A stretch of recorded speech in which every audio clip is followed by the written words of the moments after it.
ଆଜି ଆମେ କଥା ହବା ମକର ରାଶିର ସେହି ଗୁଣ ବିଷୟରେ ଯାହା ଆପଣ କେବେ ଆଗରୁ ଶୁଣି ନଥିବେ।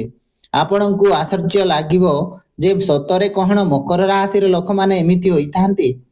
ତେଣୁ ବିଳମ୍ବ ନକରି ଚାଲନ୍ତୁ ଆରମ୍ଭ କରିବା।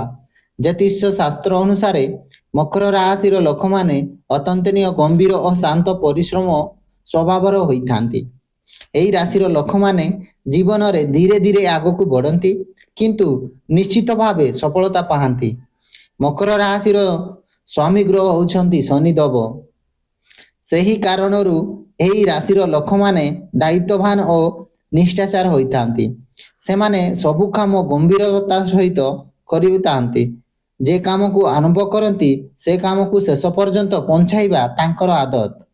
ମକର ରାଶିର ଲୋକମାନେ ସାଧାରଣତଃ ବହୁତ ଧୈର୍ଯ୍ୟଶୀଳ ହୋଇଥାନ୍ତି। ଏମାନଙ୍କ ଜୀବନରେ ଯେତେ ସବୁ ସମସ୍ୟା ଆସୁନା କାହିଁକି ସେମାନେ ସହଜରେ ହାର ମାନନ୍ତି ନାହିଁ। ଏମାନେ ଅଧିକ କଥା କହିବାକୁ ଭଲ ପାଆନ୍ତି ନାହିଁ, କିନ୍ତୁ ଯେତେବେଳେ କଥା କୁହନ୍ତି ସେମାନଙ୍କ କଥାରେ ଗମ୍ଭୀରତା ଥାଏ। ଏହି ରାଶିର ଲୋକମାନେ ବହୁତ ବୁଦ୍ଧିମାନ ଓ ବ୍ୟବହାରିକ ହୋଇଥାନ୍ତି। ସେମାନେ କୌଣସି କାମ କରିବା ପୂର୍ବରୁ ଭଲ ଭାବରେ ଭାବନ୍ତି। ସେହି କାରଣରୁ ତାଙ୍କର ନିଷ୍ପତ୍ତି ସାଧାରଣତଃ ଠିକ୍ ହୋଇଥାଏ। ମକର ରାଶିର ଲୋକମାନେ ସବୁଠାରୁ ବଡ଼ ଶକ୍ତି ହେଉଛି ପରିଶ୍ରମ। ସେମାନେ ଦିନ ରାତି ମେହନତ କରିପାରନ୍ତି। ତାଙ୍କ ଜୀବନରେ ଲକ୍ଷ୍ୟ ହେଉଛି ସଫଳତା ଓ ସମ୍ମାନ। ସେମାନେ ସବୁବେଳେ ଜୀବନରେ ଉଚ୍ଚ ସ୍ଥାନକୁ ପହଞ୍ଚିବାକୁ ଚାହାନ୍ତି। ଏହି ରାଶିର ଲୋକମାନେ ଅତ୍ୟନ୍ତନୀୟ ଦାୟିତ୍ୱବାନ ହୋଇଥାନ୍ତି। ପରିବାର ପାଇଁ ସବୁ କିଛି କରିବାକୁ ସେମାନେ ପ୍ରସ୍ତୁତ ଥାଆନ୍ତି। ମକର ରାଶିର ଲୋକମାନେ ପ୍ରେମରେ ବହୁତ ସତ୍ୟବାନ ଓ ନିଷ୍ଠାବାନ ହୋଇଥାନ୍ତି।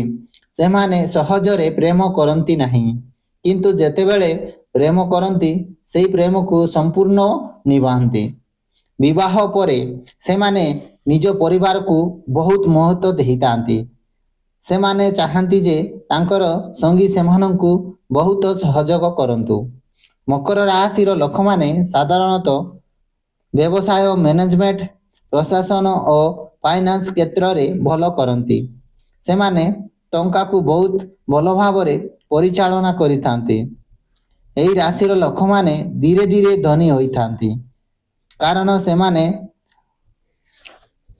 ଅପଚୟ କରନ୍ତି ନାହିଁ ଓ ସବୁବେଳେ ଭବିଷ୍ୟତ ପାଇଁ ସଞ୍ଚୟ କରନ୍ତି। ମକର ରାଶିର ଲୋକମାନେ ବାହାରୁ ଶାନ୍ତ ଓ ଗମ୍ଭୀର ଲାଗନ୍ତି, କିନ୍ତୁ ତାଙ୍କର ମନରେ ବହୁତ ଭାବନା ଲୁଚିଥାଏ। ସେମାନେ ନିଜ ଦୁଃଖ କାହାକୁ ସହଜରେ କୁହନ୍ତି ନାହିଁ। ସେମାନେ ନିଜ ଜୀବନରେ ସମସ୍ୟାକୁ ନିଜେ ସମାଧାନ କରିବାକୁ ଚାହାନ୍ତି। ମକର ରାଶିର ଲୋକମାନେ ଜୀବନରେ ଧୀରେ ଧୀରେ ଆଗକୁ ବଢ଼ନ୍ତି। ସେମାନେ ଜାଣନ୍ତି ଏକ ଦିନରେ ବଡ଼ ସଫଳତା ମିଳେ ନାହିଁ, କିନ୍ତୁ ସମୟ ସହିତ ସେମାନଙ୍କୁ ବଡ଼ ସ୍ଥାନକୁ ପହଞ୍ଚନ୍ତି। ତାଙ୍କର ଜୀବନର ମନ୍ତ୍ର ହେଉଛି ପରିଶ୍ରମ, ଧୈର୍ଯ୍ୟଶୀଳ ଓ ନିଷ୍ଠାଚାର। ହେଲେ ବନ୍ଧୁଗଣ, ପ୍ରତ୍ୟେକ ମଣିଷ ବୋଲି ମକର ରାଶିର ଲୋକମାନଙ୍କର ମଧ୍ୟ କିଛି ଦୁର୍ବଳତା ଥାଏ।